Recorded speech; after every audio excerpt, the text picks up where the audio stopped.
मन्नारा की शादी शुभम से होती है। वो जब अपने ससुराल में गृह प्रवेश करती है तभी उसके साथ ट्रक भर के दहेज लेकर आती है और साथ ही उसकी नौकरानी नैना भी होती है। अरे मन्नारा बहू, ये दहेज के सामान के साथ किसे लाई हो तुम? हाँ बहू, कौन है ये? माँ जी, पापा जी, ये नैना है, मेरी पर्सनल नौकरानी। ये सिर्फ मेरे ही काम करेगी। अब ससुराल में आने के बाद ये मायके में क्या करेगी, इसीलिए मैं यहाँ पर भी इसे लेकर चली आई। Hello uncle aunty ji. Hello Shubham sir. Hello. बहू के साथ साथ तुम्हारा भी इस घर में स्वागत है नैना। शुक्रिया अंकल जी। मन्नारा पहले तो अकेली थी, लेकिन शादी होने के बाद में नैना से उसकी और उसके पति की नजदीकियां देखी नहीं जाती। जब जब वो दोनों कहीं बाहर जाती, एक दूसरे के साथ वक्त बिताते या फिर एक दूसरे के लिए कुछ खरीद कर लाते, तब तब नैना को जलन होने लगती है। मन्नारा, ये देखो, मैंने तुम्हारे लिए गजरा लाया है। कल हम दोनों सुबह मंदिर जाएंगे, तब तुम ये गजरा लगाना। गजरा लगाने पर तुम्हारी खूबसूरती में और भी ज्यादा निखार आ जाएगा। How sweet Shubham, thank you so much मेरे पति देव। मैं कल इसे जरूर लगाऊंगी, तुमने इतने प्यार से जो लाया है। उनकी बातें सुनकर नैना को अब गुस्सा आता है। मन्नारा मैडम जब सिंगल थी तब मुझे इसकी सुंदरता से जलन थी, लेकिन अब इसकी खुशियों से जलन होने लगी है।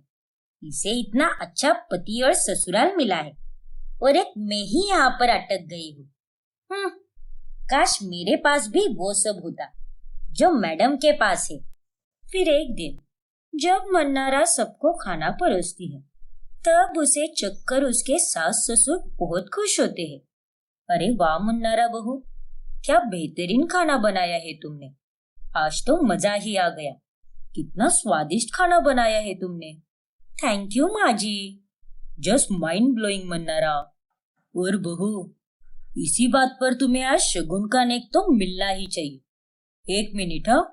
फिर सोमेंद्र अपने जेब से कुछ पैसे निकालता है और वो मन्नारा के हाथ में थमाने जा ही रहा होता है, लेकिन उससे पहले ही नैना अपना हाथ आगे करती है। अंकल जी, ये नेक मेरा है। क्या? अरे नैना, बोरा वोरा गई है क्या तू? नहीं माँ जी, ये सही कह रही है। इस नेक का हक तो इसे ही मिलना चाहिए, क्योंकि ये सारा खाना इसी ने बनाया है। मैंने कुछ भी नहीं बनाया। क्या? अरे वाह नैना, तुमने तो कमाल ही कर दिया। आप सभी का बहुत बहुत शुक्रिया। बस मेरा खाना बनाने का मन किया, इसीलिए मैंने बना दिया। बहुत खूब नैना। और ये लो तुम्हारा नेक। और मन्नारा बहू, कुछ सीखो नैना से। वैसे तुम्हारा खाना इतना बुरा भी नहीं होता, पर नैना का खाना तो एकदम बढ़िया है। नैना की तारीफें सुनकर मन्नारा थोड़ी सी नाखुश हो जाती है। वहीं नैना को बहुत ज्यादा खुशी मिलती है। अब मैं इसकी पर्सनल नौकरानी हूँ, यानी एक किस्म से छोटी बहन ही हूँ ना। तो इसका मतलब ये है कि मैं शुभम की साली हुई, और साली तो आधी घरवाली होती है। अब देखना मन्नारा, कैसे मैं तेरा सब कुछ लूट कर सबको तुझसे दूर लेकर जाऊंगी। क्योंकि अब जब मैं यहाँ पर अटक ही चुकी हूँ, तब मैं इस परिवार को और शुभम को तो अपना बनाकर ही रहूंगी। फिर एक रोज नैना देखती है कि शुभम मन्नारा के लिए मूवी टिकट्स बुक कर रहा है। चलो ग्रेट, मैंने मूवी की टिकट्स तो बुक करके रख दी है। अब शाम को मैं और मन्नारा हम दोनों मजे से जाएंगे मूवी डेट पर। वो तो अभी काम में बिजी होगी ना, तो उसे बाद में ही बताऊंगा मैं। उसे सरप्राइज भी मिलेगा। अच्छा, तो आज शुभम मन्नारा को मूवी डेट पर जाने का प्लान बना रहा है, लेकिन इस नैना नाम की काली बिल्ली के होते हुए तुम दोनों एक साथ कैसे जा पाओगे थिएटर में? मैं तो कुछ ऐसा कांड करूंगी जिसके चलते शुभम और मन्नारा दोनों एक साथ मूवी पर जा ही नहीं पाएंगे। फिर नैना तुरंत मन्नारा की शाम की पार्लर की अपॉइंटमेंट बुक करती है और उसे जाकर ये बताती है, मैडम, मैंने आज शाम को आपके 4:30 बजे पार्लर की अपॉइंटमेंट बुक की है। अरे, लेकिन वो तो 2 दिन बाद होने वाली थी ना। और अगर शाम को मुझे घर पर कोई काम रहा तो? नहीं मैडम, आज शाम को आपको कोई काम नहीं है। अंकल जी और आंटी जी का व्रत है, जो वो दोनों कल ही तोड़ेंगे। और आपके और सर के लिए मैंने खाना बना दिया है। और पार्लर में 2 दिनों बाद बहुत रश होगा, क्योंकि तभी पार्लर की 2nd एनिवर्सरी के चलते डिस्काउंट होगा। इसीलिए आप अपना काम आज ही निपटा लो। ठीक है नैना, और सही किया तुमने जो मेरी आज की अपॉइंटमेंट बुक कर दी। फिर मन्नारा शाम में पार्लर चली जाती है। और जब शुभम को पता चलता है कि मन्नारा घर पर नहीं है, तभी, अरे नैना, तुमने मन्नारा को कहीं देखा है क्या? कहाँ गई है वो?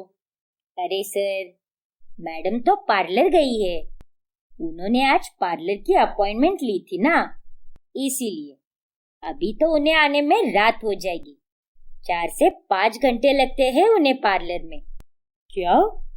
4 से 5 घंटे? ओह गॉड, क्या हुआ शुभम बेटा? अरे माँ, मैंने सोचा था कि मन्नारा को मूवी डेट पर लेकर जाऊंगा, उसे सरप्राइज भी मिलेगा। लेकिन वो तो घर पर है ही नहीं, और मैंने तो मूवी की टिकट्स भी बुक कर दी है। हे भगवान, तो तू अब एक काम कर, नैना को लेकर जा। मैं और तेरे पापा अब मंदिर जाने वाले हैं। बेचारी नैना भी घर में अकेली ही रहती है, इसे भी तो बाहर घूमने फिरने का मन करता होगा ना। जा बेटा, इसे ही लेकर जा। अरे नहीं नहीं आंटी जी, ये आप कैसी बातें कर रही हो? माँ बिल्कुल सही कह रही है, क्योंकि मैंने मूवी की टिकट्स तो ऑलरेडी बुक कर दी है, तो पैसे वेस्ट क्यों करना है। चलो जल्दी से रेडी हो जाओ। लेकिन साहब, मैं आपके साथ कैसे आ सकती हूँ? हाँ तो उसमें क्या हुआ नैना, चलो अब जल्दी से तैयार होकर आओ। फिर शुभम और चित्रा के कहने पर नैना उसके साथ मूवी देखने चली जाती है। और उसके बाद वो दोनों खूब घूमते हैं। शुभम के साथ मुझे कितना अच्छा लग रहा है, मन्नारा की जगह लेकर। आज तो मुझे बहुत मस्त फील हो रहा है। अच्छी चाल चली मैंने। अब जब मन्नारा को पता चलेगा कि मैं और शुभम थिएटर गए थे, तब उसे बहुत बुरा लगेगा। फिर जब मन्नारा घर वापस लौटती है, तभी वो नैना और शुभम को एक साथ घर लौटते हुए देखती है। और उन दोनों को साथ देखकर वो हैरान रह जाती है और उसे बहुत बुरा लगता है। ये नैना और शुभम, ये दोनों एक साथ कहाँ पर गए थे? अरे बहू, मैंने ही इन दोनों को साथ भेजा था। अब तुम तो पार्लर चली गई थी ना, और शुभम ने तो मूवी की टिकट्स भी खरीदी थी, इसीलिए वो टिकट्स वेस्ट ना हो जाए, इसीलिए मैंने नैना को उसके साथ भेज दिया। अरे लेकिन नैना को साथ लेकर जाने की क्या जरूरत थी? वो अपने किसी दोस्त को भी लेकर जा सकता था ना। माफ करना मैडम, लेकिन मुझे तो सर और आंटी जी ने कहा था जाने के लिए। मैं घर पर खाली ही बैठी थी ना, इसीलिए। अच्छा ठीक है, अब ज्यादा एक्सप्लेनेशन देने की कोई जरूरत नहीं है। मन्नारा अब देखती है कि दिन ब दिन नैना और शुभम की नजदीकियां कुछ ज्यादा ही बढ़ रही है। फिर एक दिन जब शुभम अपना टिफिन घर पर भूलकर जाता है, तभी नैना उसे टिफिन देने ऑफिस चली जाती है। थैंक यू सो मच नैना, तुम मुझे टिफिन देने यहाँ ऑफिस तक चली आई, वो भी इतनी तपती धूप में। You are welcome Shubham sir. अरे लेकिन तुम क्यों आई? मन्नारा को भेज देती ना। माफ कीजिए सर, मैं इसे बिना बताए ही चली आई। मैडम तो सो रही थी ना, इसलिए मैंने उन्हें डिस्टर्ब करना सही नहीं समझा। अच्छा ठीक है, कोई बात नहीं। Once again thank you. जी सर, चलती हूँ मैं। फिर नैना वहां से चली जाती है और बाद में फोन पर, क्या यार मन्नारा, टिफिन लेकर ऑफिस में तुम्हें आना चाहिए था, तो वहां पर नैना आ गई। वैसे नैना अच्छी लड़की है, हमेशा मेरा ख्याल रखती है। अरे बस करो शुभम, और नैना के गुणगान मत गाओ। और हाँ, उससे बातचीत भी कम किया करो, क्योंकि तुम जब किसी और लड़की के साथ बात करते हो वो मुझे बिल्कुल पसंद नहीं आता। लेकिन मन्नारा, तुम ऐसे क्यों कह रही हो? तुम्हें अच्छी तरह से पता है शुभम कि मैं तुम्हें बाकी लड़कियों के साथ क्लोज नहीं देख पाती। सो प्लीज तुम उस नैना से दूर ही रहो। जितना ज्यादा तुम उसके साथ फ्रेंडली बनोगे उतनी ही ज्यादा वो तुमसे क्लोज होती जाएगी। अच्छा बाबा, ठीक है, जैसा आप कहो बीवी साहिबा। मन्नारा को उस दिन बहुत ज्यादा गुस्सा आता है और वो नैना के पास जाकर उसे भी वो खूब सुनाती है। कान खोलकर सुन लो नैना, आज से तुम शुभम की तरफ आंख उठाकर भी नहीं देखोगी। तुम मेरी पर्सनल नौकरानी हो तो वही बनकर रहो। सिर्फ मेरे काम करो, दूसरों के काम करने के लिए मैं हूँ। तुम्हारी वहां पर कोई जगह नहीं है। पर मैडम, मैंने ऐसा क्या कर दिया? आप तो सो रही थी ना, इसीलिए मैंने आपका काम कर दिया। लेकिन उस सब की कोई जरूरत नहीं थी। मैं अपने काम खुद कर सकती हूँ। जो काम मैं तुम्हें बताऊंगी अब से तुम वही करोगी। खुद का दिमाग लगाने की तुम्हें कोई जरूरत नहीं है और आगे से वैसी कोशिश भी मत करना, वरना मुझसे बुरा और कोई नहीं होगा। ठीक है मैडम। मन्नारा की बातें सुनकर नैना का भी माथा फिर जाता है। ये खुद को आखिर क्या समझती है? बस बहुत हो गई ये चालें। अब मैं सीधा वार करूंगी, और ऐसा वार कि सब कुछ आर पार हो जाएगा। जो मुझे नहीं करना चाहिए वही करूंगी मैं अब तू देख मन्नारा, कैसे मैं तेरा घर तोड़ती हूँ। फिर एक रात जब घर वाले पड़ोस की किसी बर्थडे पार्टी में गए होते हैं, तभी नैना मौका देखते ही ऑफिस से आए शुभम को एक जूस पिलाती है। सर जी, ये जूस पीजिए, बहुत गर्मी है ना, इसीलिए इस ठंडे ठंडे जूस को पीकर आपको काफी हद तक राहत मिलेगी। थैंक यू सो मच नैना। लेकिन बाकी घर वाले कहाँ पर है? कब तक आएंगे वो? पता नहीं सर, पर जल्द ही आ जाएंगे, क्योंकि अंकल जी और आंटी जी की दवाइयों का टाइम भी हो गया है। अच्छा, ठीक है। फिर उस जूस को पीकर अचानक से शुभम का सर चकराने लगता है और तभी नैना उसे अपने साथ कमरे में लेकर जाती है और उसके साथ सोकर फोटोज क्लिक करती है। फिर बाद में जब मन्नारा, चित्रा और सोमेंद्र घर आते हैं, तभी हे भगवान, ये सोहम तो सो भी गया। शायद थक गया होगा बेटी। अरे नैना, शुभम ने खाना तो खाया ना? हाँ अंकल जी, सर को बहुत भूख लगी थी तो मैंने उन्हें खाना खिला दिया। चलो अच्छा है। लेकिन अगली सुबह अचानक से मन्नारा के फोन पर नैना वो फोटोज भेज देती है, जिन्हें देखकर मन्नारा गुस्से से लाल हो जाती है और वो नैना को एक जोरदार थप्पड़ मारती है। अरे नालायक बेशरम औरत, तेरी हिम्मत कैसी हुई? तुम मेरे पति के साथ ऐसा करने की सोच भी कैसे सकती हो? शी नैना, अरे इससे पहले कि मैं तेरे बाल नोच कर तेरा बुरा हाल कर दूं, अभी के अभी दफा हो जा यहाँ से। मुझे तेरी शक्ल भी नहीं देखनी। अरे नहीं मैडम, माफ कर दो मुझे, मैं आइंदा से ऐसा नहीं करूंगी। प्लीज मैडम, प्लीज माफ कर दीजिए। अरे बस करो अपना ये नाटक और निकल जाओ यहाँ से। मन्नारा और बाकी घर वाले नैना की माफी स्वीकार नहीं करते और उसे उस घर से बाहर निकाल देते हैं, जिसके बाद मन्नारा अपने पति और सास ससुर के साथ खुशहाल जीवन जीती है। युक्ति अपनी सास सारिका, पति अभिजीत और ननंद लिपिका के साथ रहती है। युक्ति अपने ससुराल वालों से बहुत प्यार करती है और एक बहुत अच्छी बहू भी होती है। लेकिन दोष तो उसके ससुराल में ही होता है, क्योंकि वो लोग बिगड़े हुए होते हैं और उन्हें उसकी कोई कदर नहीं होती। एक दिन जब अभिजीत ऑफिस से घर आता है, तब वो अपने सारे कपड़े उतारकर बेड पर फेंक देता है। ये क्या है अभिजीत? तुम्हें थोड़े बहुत मैनर्स है या नहीं?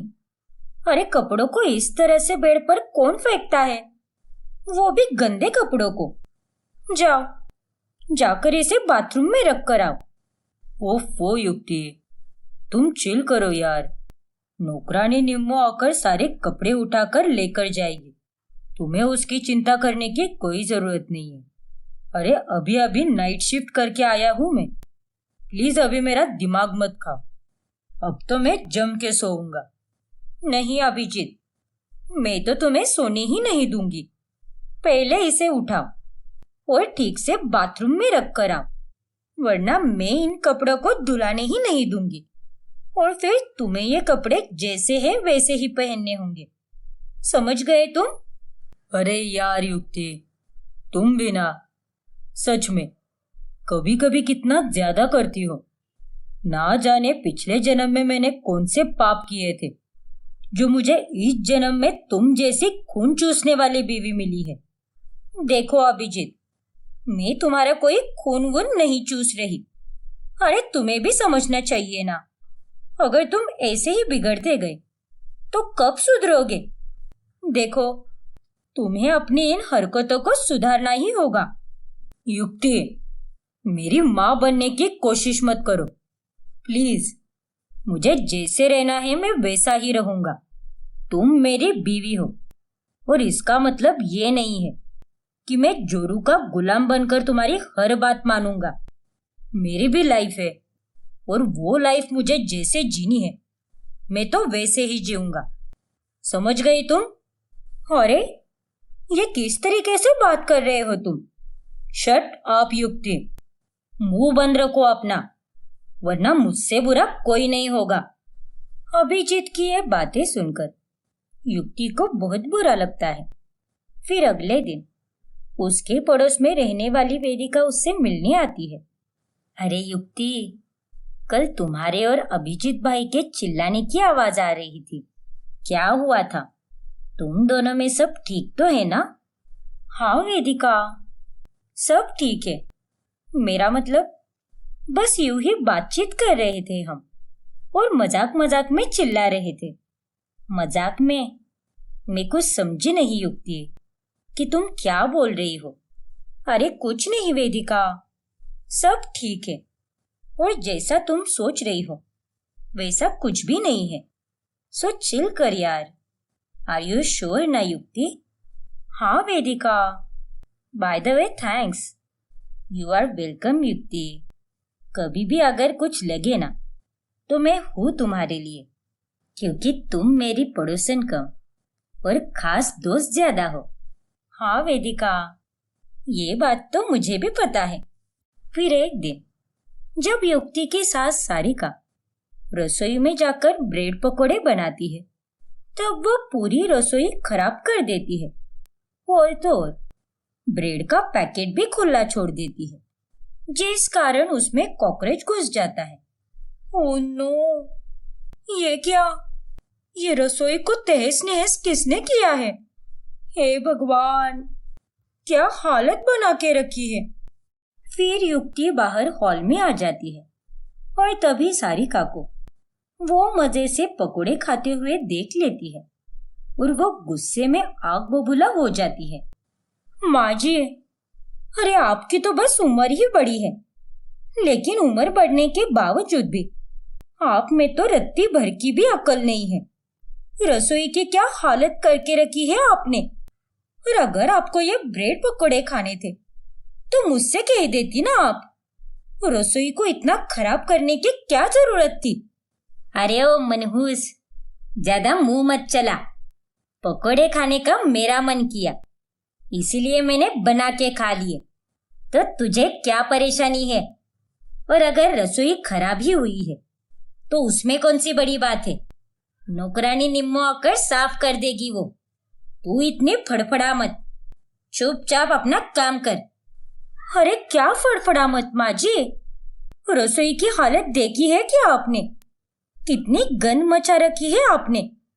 ये आपने अच्छा नहीं किया।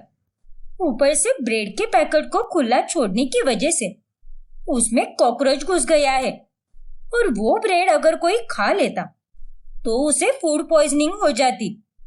आपकी अकल क्या घुटनों में दब चुकी है क्या, जो इतनी सी बात भी आपको समझ नहीं आती?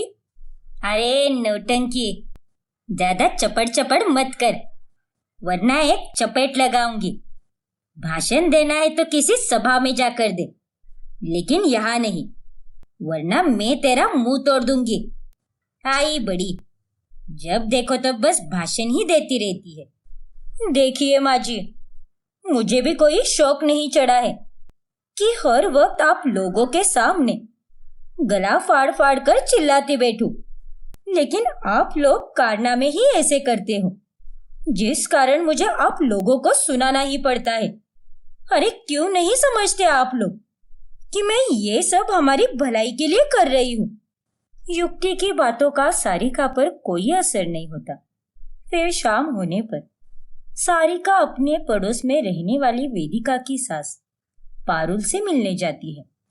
अरे सारिका बहन, दोपहर में ऐसा कौन सा बवाल हो रहा था तुम्हारे घर पर, जो तुम्हारी बहू और तुम दोनों इतने जोर जोर से चिल्ला रहे थे? अरे पारुल बहन, अब मैं आपको क्या ही बताऊं। मैं तो परेशान हो गई हूँ अपनी बहू से। नाक में दम करके रखा है उसने मेरे, बस कुछ बोलने की देरी है, फिर तो उसका टेप रिकॉर्डर चालू ही हो जाता है। जब देखो सुनाने लगती है, और अच्छे से पेश भी नहीं आती हमारे साथ। बहुत झगड़ालू और कपटी है मेरी बहू। अब और क्या कहूँ उसके बारे में, मेरे तो भाग ही फूटे हैं। हाय हाय, ऐसी बात है क्या? फिर तो आपके साथ बहुत ही बुरा हुआ है। तुम्हारी बहू को ऐसा सुलूक नहीं करना चाहिए तुम्हारे साथ। तुम कहो तो मैं उससे बात करती हूँ। अरे नहीं नहीं पारुल बहन, वो बहुत ही नालायक लड़की है। अरे वो तो आपको भी उल्टा जवाब दे देगी। इसलिए मैं तो ये कहूंगी कि आप भी उससे दूर ही रहिए और उसके मुंह मत लगिए। फिर एक दिन युक्ति देखती है कि उसकी ननद लिपिका घर के बाहर कॉलेज के प्यून से बात कर रही है और वो उसे क्वेश्चन पेपर दे रहा है। भैया, ये कल का ही क्वेश्चन पेपर है ना? अरे हाँ लिपिका मैडम, कल का ही है, एकदम नया का नया। अच्छा अच्छा ठीक है, ये लो तुम्हारे पैसे। और हाँ, खबरदार अगर कॉलेज में किसी को भनक भी पड़ने दी इस बात की। अरे हाँ मैडम, आप बेफिक्र रहिए। उन दोनों की ये बातें सुनकर युक्ति को बहुत बड़ा झटका लगता है। हे भगवान, मैंने कभी नहीं सोचा था कि लिपिका ये सब भी कर सकती है। उसके बाद तुरंत युक्ति सारिका और अभिजीत के पास चली जाती है और उन्हें सारी बातें बताती है। हाँ माँ जी, अभिजीत, मेरा विश्वास करो, मैंने अभी अभी खिड़की से देखा है, लिपिका के कॉलेज का प्यून आकर उसे क्वेश्चन पेपर देकर गया है, वो भी कल के एग्जाम का, और उसने उसे बदले में रिश्वत दी है। तभी वहां पर लिपिका आती है। लिपिका, ऐसा घिनौना काम करते हुए तुम्हें शर्म नहीं आई क्या? देखिए भाभी, आप अपना ये ज्ञान अपने पास ही रखिए, और अगर मैंने पैसे देकर क्वेश्चन पेपर खरीद लिए हैं, तो आपके पेट में दर्द क्यों हो रहा है? मैंने कुछ भी गलत नहीं किया है। हाँ बहू, लिपिका एकदम सही कह रही है। अरे ये तो मुश्किल से पास होती है, और ऐसे में अगर इसने पेपर खरीद कर पास होना चाहा, तो उसमें कोई गलत बात नहीं है।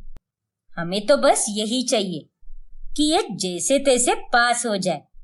हाँ युक्ति और लिपिका, तुम घबराओ मत और जाओ, जाकर क्वेश्चन पेपर में जो जो पूछा है उसकी जाकर पढ़ाई करो और कल के पेपर में पास हो जाओ। ठीक है भाई? अरे ये क्या बात हुई भला?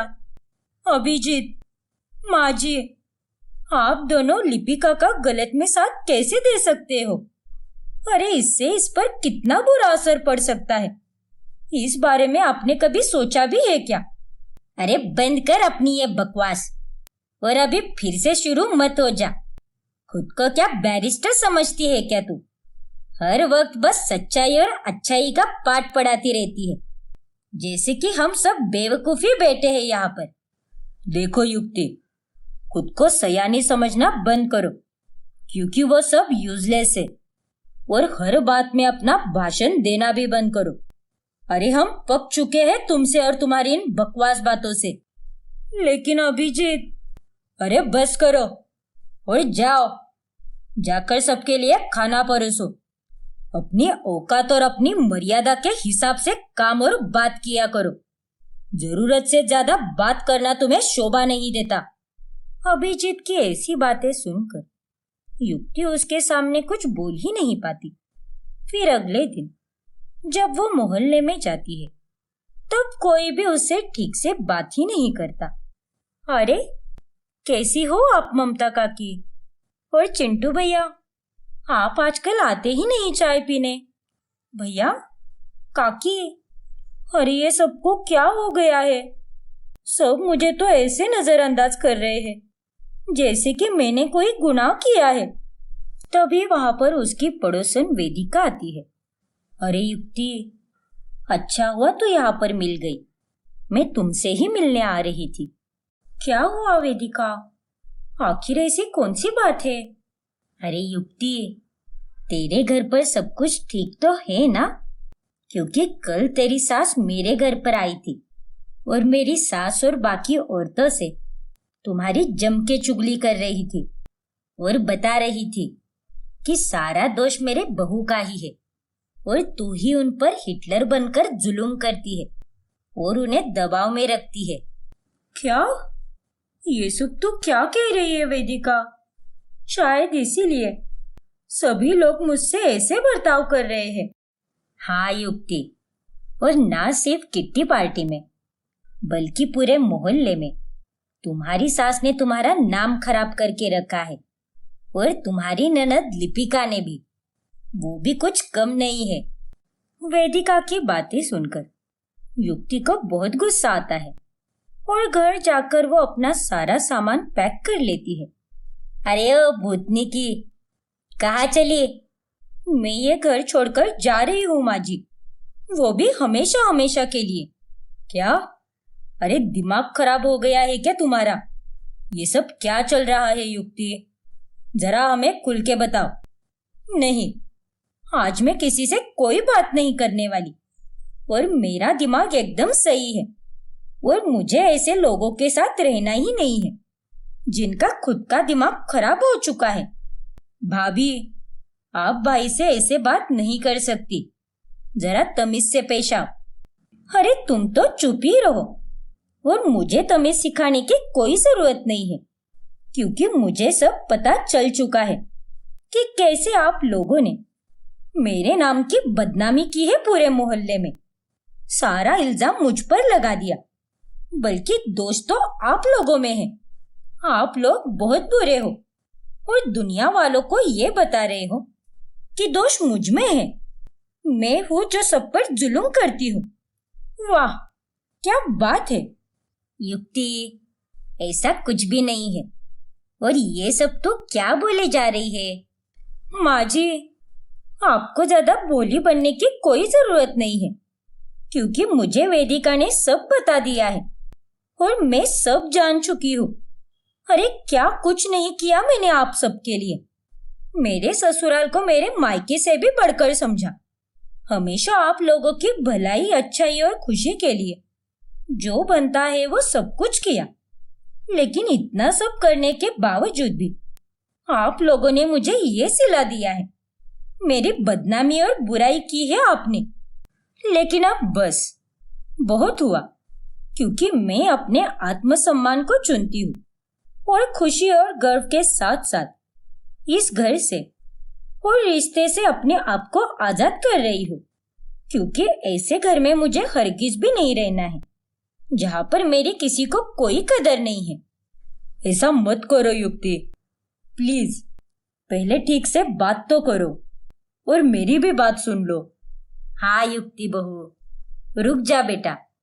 युक्ति के ससुराल वाले उसे रोकने की बहुत कोशिश करते हैं, लेकिन वो उनकी एक भी बात नहीं सुनती और वहां से चली जाती है और अपने जीवन में खुशी से रहने लगती है।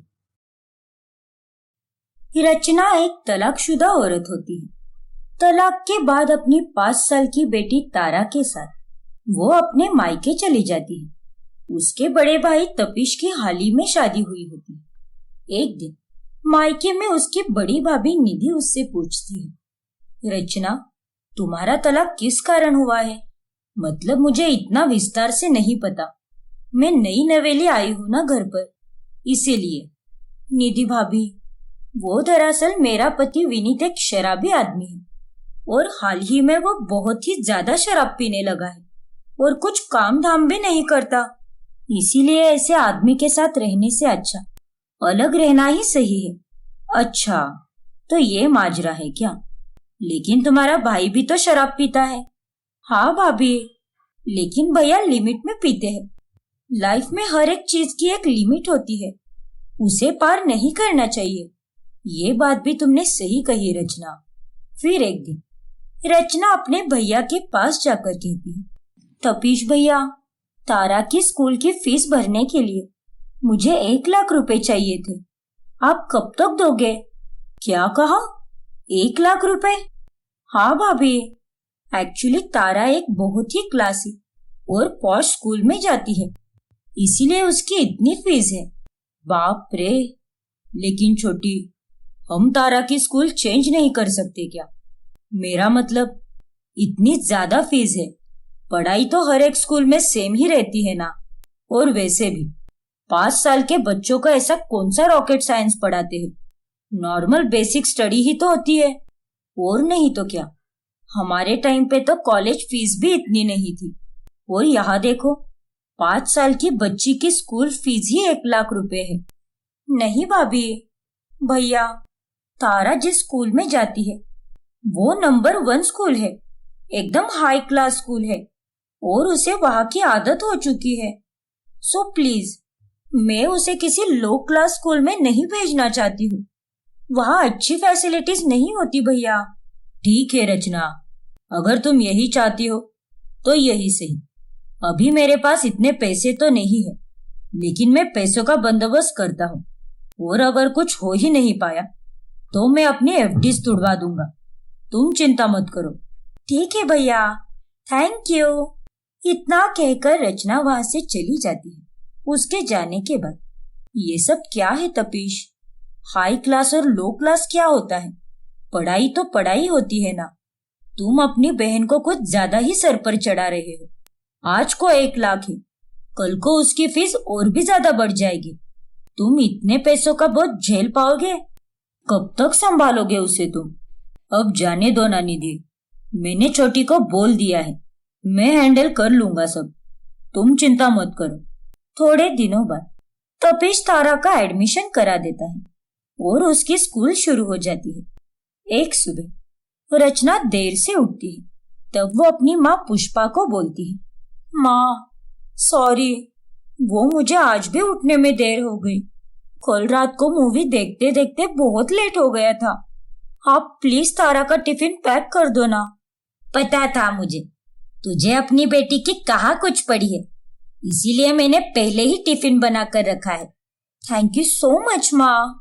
वैकेशंस के बाद अभी अभी तारा की स्कूल शुरू हुई है ना, इसीलिए मैं उठ ही नहीं पाई। हाँ, अरे इस बुढ़ापे की उम्र में अपने बच्चों के साथ साथ उनके बच्चों को भी देखो। अरे तू कब जिम्मेदारी लेगी अपने हाथ में? सॉरी माँ, मैं आइंदा से आपको शिकायत का मौका बिल्कुल नहीं दूंगी। रचना अपने मायके में सिर्फ आराम फरमाती है और कुछ काम धाम भी नहीं करती। एक दिन उसकी माँ आकर उसे कहती है, अरे ये तो क्या दिन रात बस आराम ही करती रहती है। तेरी भाभी अकेले ही सारा काम करती है। अभी तो तारा स्कूल गई है ना, इस समय में थोड़ा काम तो कर ले, अपनी भाभी का हाथ ही बटा लिया कर। आई नो माँ, लेकिन मेरे दोनों पैर बहुत दर्द कर रहे हैं, पता नहीं क्यों। अरे लेकिन तू यूं ही दिन भर रूम में पड़ी रहती है। पहले मैं अकेली थी तो इतना कुछ नहीं लगता था, लेकिन अब घर में तेरी भाभी भी है, ये सब शोभा देता है क्या? अरे माँ, अभी आप शुरू मत हो जाओ।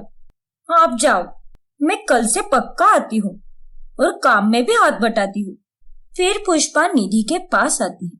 क्या हुआ माँ जी? आप तो रचना को बुलाने गई थी ना? तपीश कह रहे थे वो मोमोज बहुत अच्छा बनाती है। अरे निधि बहू, वो दरअसल उसके पैर में बहुत दर्द हो रहा है, इसीलिए वो कह रही थी कि वो मदद करने कल से आएगी। अरे माँ जी, क्या आप भी? 2 महीनों से रचना एक ही घिसा पिटा डायलॉग बोले जा रही है। आप भी ना अपना वक्त उसके पीछे जाया करती रहती है।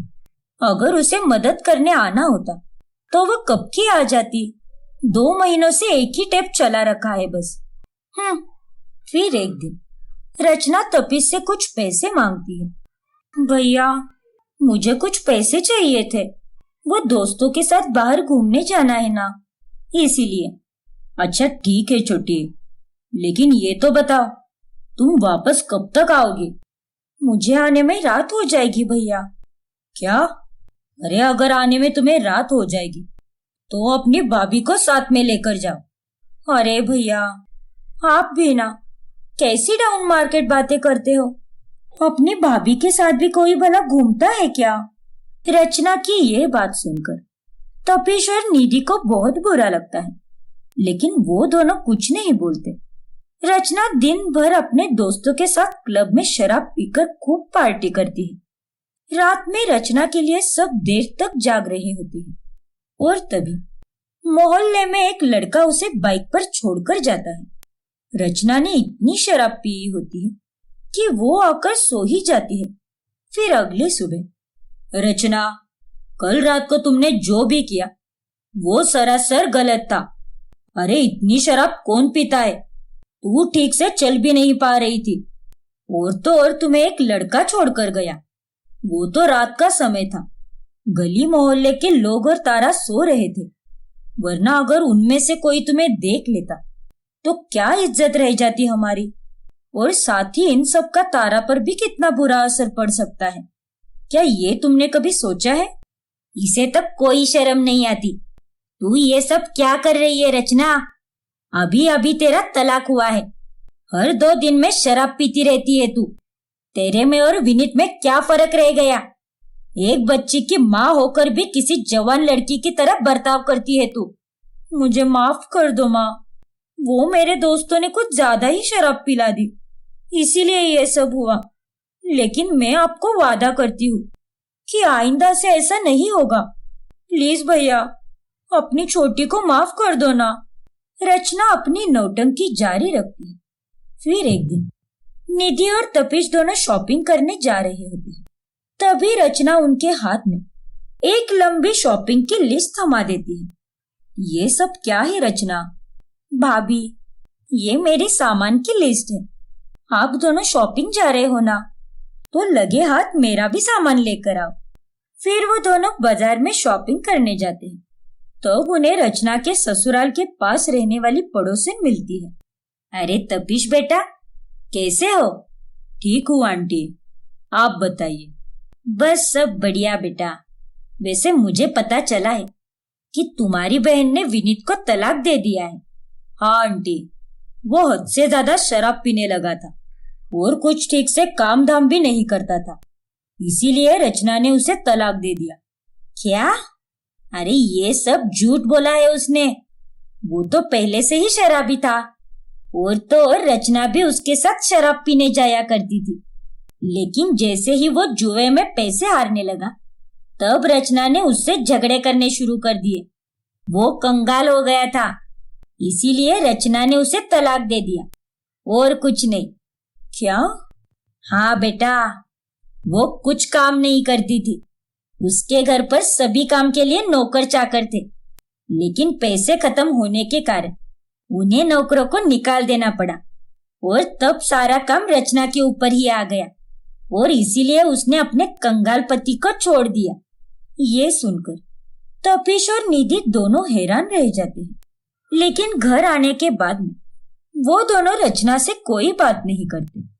रचना अपना सारा सामान चेक करती है। तभी, ओफो भाभी, ये कौन सा सड़ा हुआ शैम्पू उठा लाया है आपने? मैंने जिस ब्रांड का बताया था आपको, आपने वो तो लाया ही नहीं। ये तो कितना लो क्वालिटी का है। लेकिन रचना, हम घर में यही यूज करते हैं। और तुमने जो शैम्पू लाने को कहा था वो बहुत ज्यादा महंगा था। एक बोतल ही 2000 रुपए की थी। उसमें हमारा घर का राशन आ गया। अरे तो क्या हुआ भाभी? मैं ये शैम्पू बिल्कुल भी नहीं यूज करूंगी। मुझे ये नहीं चाहिए। आप लोगों को तो मेरी कोई कदर ही नहीं है। कोई मुझे नहीं समझता। मेरी तो इस घर में कोई इज्जत ही नहीं है। हर एक चीज में आप पैसे गिनाते रहते हो।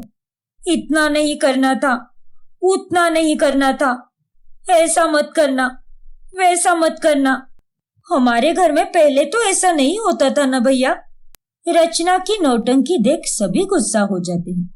बस बहुत हुआ तुम्हारा छोटी। पहले की बात अलग थी, क्योंकि पहले तो तुम ऐसी थी ही नहीं। तुम्हारे इतने रईस शौक भी नहीं थे। घर में जो आता था वो खुशी खुशी इस्तेमाल करती थी तुम। घर में कोई पैसों का पेड़ नहीं लगाए। अगर तेरे खर्चे इतने ही महंगे हैं तो तू खुद कमा और पूरे कर अपने खर्चे। तुझे मैंने तेरे पिता के ना होने के बाद भी कमा कर मेहनत करके पढ़ाया लिखाया, और तू उसके बदले क्या कर रही है? और सबसे बड़ी बात, तुमने हम सबसे झूठ बोला है कि विनीत ऐसा है, विनीत वैसा है। बल्कि खोट तो तुम में ही है। अभी बाजार में हमें तुम्हारी पड़ोसन मिली थी। उन्होंने हमें सब कुछ बताया है कि कैसे असली खोट तुम में ही है। तुम्हें बिना मेहनत किए पैसे चाहिए, बस, और कुछ नहीं। क्या? ये सब झूठ है। वो पड़ोसन झूठ कह रही है। मैं ऐसी हुई ही नहीं। मेरा यकीन कीजिए आप लोग। मैंने वो कंगाल हो गया इस कारण तलाक नहीं दिया विनीत को। ठीक है, अगर ऐसा कुछ भी नहीं है तो तुम भी कमाया करो घर के काम में, और घर के खर्चों में अपना हाथ बटाया करो ना। 2 महीनों से बस बोली बच्चन ही देती जा रही हो। हाँ निधि, तुमने बिल्कुल सही कहा। देख रचना, अगर तुझे इस घर में रहना है तो सही तरह से रहना होगा, समझी तू? ठीक है माँ। रचना अब पूरी तरह से फंस जाती है और उसे ना चाहते हुए भी जॉब करके पैसे कमाने पड़ते हैं और घर के खर्चों में और काम में सबका हाथ बटाना पड़ता है।